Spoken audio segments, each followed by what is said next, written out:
Irian nazioarteko poesia sariaren irabazlea Juan Leiva eta Aintzane Galardi Zibibox sareko literatur jardunaldietan izango dira, ostegunean eta ostiralean. Udal kudeaketako aurreskola finantzatzeko 7,7 milioi euroko gastua onartu du Nafarroko gobernuak. San Ferminak iragartzeko 245 kartel aukeran daude. Gobernuak parke eoliko berrietarako baimena emateko prozedura eguneratu eta erraztu du. Korrika 2019ko antolatzaileak hartu ditu barkos lehendakariak, Garesen hasiko da helduden apirilaren 4. Udal informaziorako 6 pantal digital jarriko dira Iruñan. Alsasuko gurasoek epaiketa bidegabea izan zela salatzen ari dira Europan. Hauek dira martxoaren 21ko titularrak. Iruña hiria poesia sarien irabazleak diren Juan Leiva eta Aintzane Galardi Zibibox sareko jardunaldietan izango dira. Bi hitzaldi azken Iruña hiria nazioarteko poesia sariaren irabazleak hizlari antzespen bat, olerkiko kontzertu errezitaldi bat eta bisita gidatu bat izango dira literatur jardunaldien edizio honetan martxoaren 21etik 30 Zibibox sareak antolatuta. 5 jarduera estilo eta genero ezberdinen bidez, olerkiaz, antzerkiaz eta musikaz, literaturan sakontzeko zein hiriko txoko batzuk, Gurutzeko plazako zein Nuevo Kasinoko liburutegiak ezagutzeko. Bisita gidatua izan ezik, gainontzeko jarduerak debalde dira. Ostegunean 7:30 Kondestablen Juan Leiva olerkari Aragoirrak emango dio zikloari hasiera. Iaz, perder las formas lanagatik gaztelaniazko modalitatean Iruña hiriak 12. nazioarteko poesia sariaren irabazleak. Saioan, egilaren lanetako bersoak ere irakurriko dira. Leiva honako lehiaketa hauetan ere sariduna da, Badajoz hiria 33. poesia saria 2014an, Ermua hiribildua humorezko poesia saria 2014an, Kardiopoemas poesia lehiaketa 2012an, Poesia para llevar lehiaketa 2013an, Slam Poetry Zaragozan eta Valentzian 2013 eta 2014an, eta Alba del Campoko literatur saria 2017an. Ostiralean aldiz ordu berean eta agertoki berean Aintzane Galardi izango da, euskarazko modalitatean sari beraren irabazlea. Aintzane Galardi euskarazko modalitatean saria irabazi duen lehen emakumea izan da. Egodun poemak bildumagatik. Galardik 2 urtetan 2014 eta 2006an irabazi zuen Felipe Arrese Beitia saria eta 2014an Blas de Otero 7. poesia lehiaketa ere irabazi zuen. Hitzaldia euskaraz izango da eta era berean atal batean bersoak irakurriko dira eta lan baten sormen prozesua azalduko. Ostiralerako bisita gidatu bat ere aurreikusi da. Patrika liburutegiak izenburupean. Bertaratuei hiriko bitoki adierazgarritako ezagutuko altxorrak erakutsiko zaizkie Gurutzeko plaza zein Nuevo Kasinokoak. Saioa 11etan hasiko da eta sarrera 2 euroan eskura daiteke. Izena jarduera hasi baino 48 ordu lehenago arte eman daiteke. Bizitan Maite Perez Larunbe izango da gidari eta topagunea Gurutzeko plazako ate nagusi izango da. Larun batean jada Iturramako Zibiboxean olerkia antzerkiz jantziko da Iralei konpainiak como las cenizas por el fuego lana agertokira eraman dezan. Antzeslan laburra da, Leire Ruiz eta Iratxe Garzia Uriz antzeslen beraien eta Margarita Nafarroko eta Juana Albretekoa ama-alaba diren erreginen artean irudikatutako topaketa ardatz. Bertan, Margaritaren kontakizunen bidez emakume truke txanpona besterik ez den gizon munduan aintzat har ditzaten egiten duten emakume borroka erakusten dute. Como las cenizas por el fuego lanak emakumeak historian, literaturan eta arte eszenikoetan izan duen zeregin isilarazi du izipide. Baita menperaldiak gizon eta emakumeen arteko harremanetan oraindik nola eragiten duen ere. Antzerkia 8 hasiko da.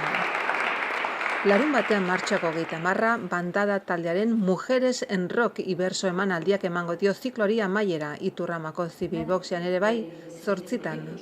Kontzertu ez ezik olerkia errezitaldi ere bada, olerkia eta musika bateratua, garai guztietako idazle handi hauen olerkiaz ardatz.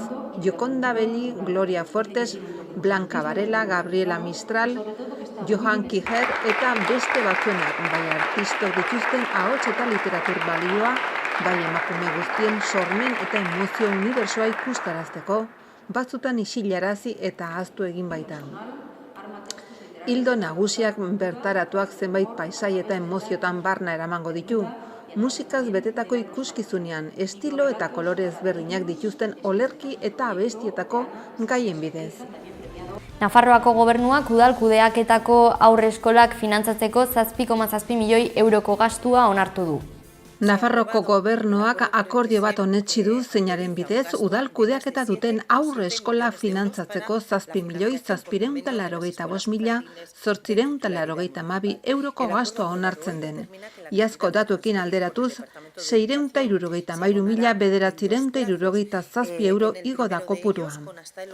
Abuztuaren 27ko foru aginduak zehazten ditu udal titulartasuna duten haur hezkuntzako lehendabiziko zikloa eskaintzen duten ikastetxeen finantziazioa hezkuntza departamentua eta toki entitateen artean sinatutako hitzarmenen bidez gauzatzeko ezaugarriak.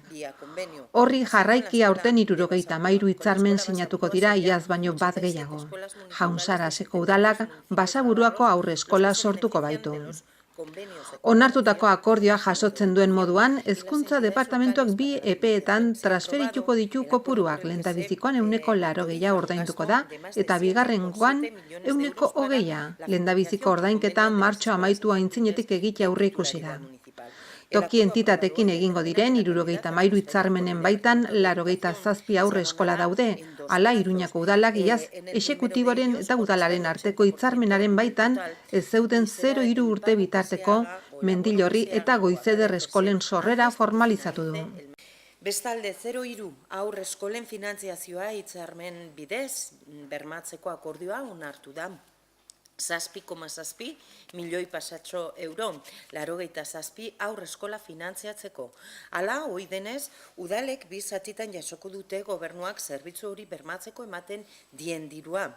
Lehenengo ordainketa 80%koa martxoan amaitu aurretik eginen da. Aurten gainera beste udalerri bat gehitu da hitzarmenetara, Jaunsaraseko udala Basaburua haur eskolarekin. Beraz, guztira 73 udalerritako 84 haur eskola lagunduko ditu diruz gobernuak. Sanferminak iragartzeko 245 kartel aurkeztu dira urteroko lehiaketara. 2019ko Sanferminak iragartzeko 245 proposamen aurkeztu dituzte. Oraindik hori bai Iruñan dauden erregistro guztietako kartela aurkezpenak ez dira kontuan hartu eta gehiago izan daitezke azkenean aurkeztu dituzten afitxak. Epai mahaiak aukeratu beharko du orain aurkeztu diren kartel guztien artetik 20. Apirilaren 5ean ezagutaraziko dituzte zein 20 afixa pasa diren urrengo fasera eta pamplona.es web horrian ezagutaraziko dute. 20 kartel hoien egilek euren lana formato fisikoan aurkeztu beharko dute eta horretarako 100 euro emanen die gehienez udalak. Urrats hori emanda 20 kartel hoien artetik 8 hautatu beharko dituzte eta gero bai Iruñan erroldatutako bizilagunen txanda iritsiko da. Euren botoen bidez erabakiko da zein afitxak iragarriko dituen 2019ko Sanferminak. Iaz 6.511 bizilagunek hartu zuten parte kartel erabakitzeko bozketan, eta Adriana Eransus iruindarraren lana izan zen garaile. Pamplona Ciudad de Luces izena zuen afitxak, botoen 33,8 eskuratu zuen. Gobernuak parke eoliko berrietarako baimena emateko prozedura eguneratu eta erraztu du. Nafarroko gobernuak onetsi du akordio bat zeinaren bidez parke eoliko berrien ezarpena erregulatzen duen foru dekretu baten proiektua kontuan hartuko da. Ondoren testuan Nafarroko Kontseilori bidaliko zaio, honek bere nahita nahiezko txostena igor dezan. Proiektu honen helburuak ondorengoak dira. Nafarroa energia berriztagarrien ekoizpenean abangoardian jartzeko bertan parke eoliko berriak bultzatu, prozedura administratiboak erraistu eta sustatzaileek segurtasun juridiko handiagoa eskaini. Halaber, dekretua foru komunitatean dauden parke eolikoen jabek bete behar dituzten izapide administratiboen araudi berria aginduko du. Testuak ezartzen duen prozedurak, sektore elektriko zein ingurumen eta hiri araudi berriko 24/2013rekin gehiago bat egiten duen segurtatzeko prozesuaren funtzionaltasuna, izapideen erraispena eta instalazio mota hauek bultzatzen dituztenen segurtasun juridikoa. Dekretuak esaterako parke eolikoaren kontzeptuak eta honen berrikuntza zehaztuko ditu. Gainera, sareetara sartzeko prozesuen gardentasun sistema eratuko da eta instalazioen baimen administratiboaren prozedura zein parke eolikoen ikuskapen erregimena ere erregulatuko dira. Barkos lehendakariak korrika 2019ko antolatzaileei harrera egin die. Garesen hasiko da datorren apirilaren 4an. Uxue Barkos Nafarroko lehendakaria eta Ana Ollo herritarrekiko eta erakundekiko harremanetarako kontseilariak atzo goizean 21. korrikako arduradunei harrera egin die. Korrika euskararen aldeko ekimena datorren apirilaren 4an abiatuko da Garesetik. Lehendakariak aurtengo edizioko proposamena klika ezagutzeko aukera izan du. Korrika Garesen hasiko da apirilaren 4an, eta 3 egunetan zehar Nafarroko hegoaldean ibili ondoren apirilaren 6an iritsiko da Iruñara. Ekimenak 10 egunetan osotara 2000 kilometro baino gehiago eginen ditu. Udal informaziorako 6 pantaila digital jarriko dira Iruñean. Iruñeko udalaren informazioa, agenda eta abisuak ikusiko dira paneletan enpresek erosten duten publizitatearekin batera. 75 azbeteko goi definizioko pantailak izanen dira, eduki multimediak zabaldu alizatiko. Kale eta gurutze bide nagusietan kokatuko dira, kotxetatik ikusgarriak izan daitezen. Golen zinemetako bide gurutzean, Bianako Printzearen plazan, Pio 12ean, Askatasunaren plazan eta Takoneran ere ondoan kokatuko dira pantaila hauek. Egun Iruñan 52 publizitate kartel eta 39 erloju eta termometro daude. Altsasuko gurasoek epaiketaren bidegabekeria Europan salatu dute. 3. izan dira Altsasuko gurasoak Europako instituzioetan, Europako Parlamentoan izan dira Bruselan, Auzitegi Nazionalaren ebazpen bidegabea salatzeko. Goizan prentsaurrekoa egin dute Josu Juaristi EH Bildutik Izaskun Bilbao, Eusko Alderdi Jeltzaletik Josep Maria Terri Cabras, ERC-tik Ana Miranda, BNG-tik Xavier Benito, Podemosetik Jordi Sole, ERC eta Miguel Urban Podemosko eurodiputatuekin batera.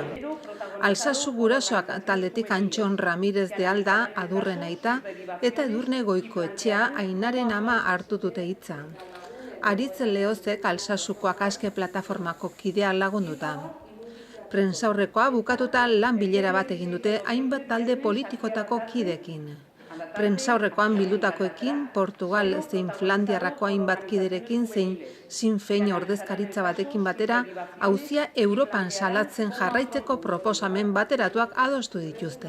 Gaur Jean Jambon Belgiar ministro ohiarekin elkartuko dira. Arratsaldean berriz ICEC International Commission Europa entolatutako jardunaldi batzutan parte hartuko dute, ostiralean Belgikako langileen alderdiarekin bilduko dira. Horrez gain, beste nazioarteko eragile batzuekin bilerak lotzekotan daude.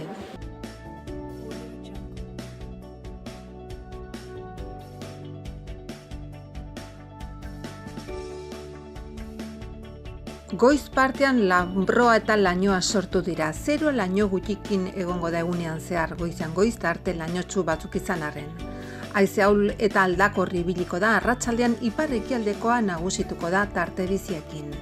Temperatura maxima gutxi edo nahiko igoko dira, zenbait tokitan izotz txikia egingo du. Ostiralean goizan lanbroa eta lainoa sortuko dira, 0 laino gutikin edo oskarbi egongo da. Hego osagaiko haize ahul bizia ibiliko da. Temperatura minimotan aldaketarik ez. Maximak nahiko igoko dira, zenbait tokitan izotz txikia egin dezake egun sentian.